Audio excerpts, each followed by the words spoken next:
ഗസയിൽ ഇസ്രായേൽ കനത്ത ആക്രമണം തുടരുന്നു. ഇസ്രായേൽ സൈന്യത്തിന് തിരിച്ചടി നൽകിയിരിക്കുകയാണ് ഹമാസ്.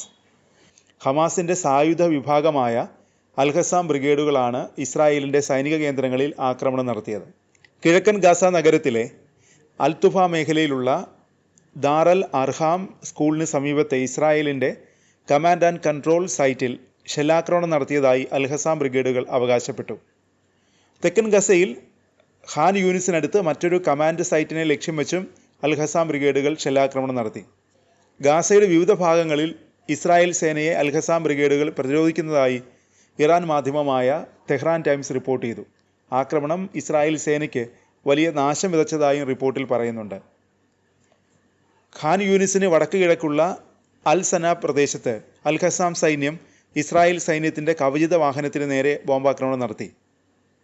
ആക്രമണത്തിൽ പട്ടാളക്കാർക്ക് ജീവൻ നഷ്ടപ്പെടുകയും നിരവധി പേർക്ക് പരിക്കേൽക്കുകയും ചെയ്തതായി റിപ്പോർട്ടുണ്ട്.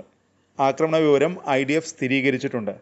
ഫലസ്തീൻ ഇസ്ലാമിക് ജിഹാദിൻ്റെ സായുധ വിഭാഗമായ അൽ ഹുസ് ബ്രിഗേഡുകളുമായും അൽ നാസർ സല അൽ ദിൻ ബ്രിഗേഡുകളുമായും ചേർന്ന് ഖാൻ യൂനിസിന് വടക്ക് IDF സൈനികർക്കും സൈനിക വാഹനങ്ങൾക്ക് നേരെ ഷെല്ലാക്രമണം നടത്തിയതായും അൽ-ഖസാം പറഞ്ഞു.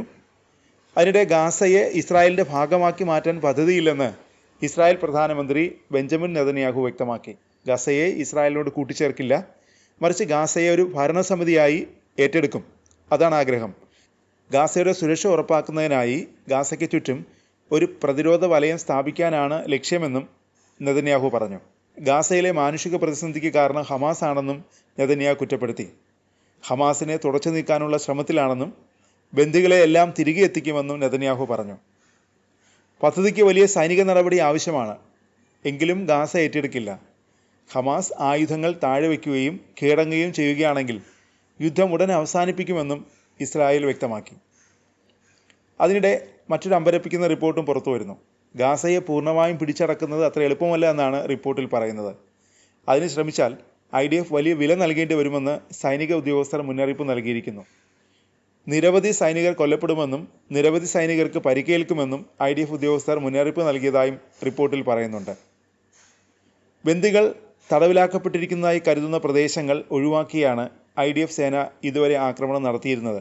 ഗാസ പൂർണ്ണമായും പിടിച്ചെടുക്കാൻ ശ്രമം നടത്തിയാൽ ഹമാസ് തടവിലാക്കിയിരിക്കുന്ന ബന്ദികളുടെ സുരക്ഷയ്ക്കും ഭീഷണിയാണ്.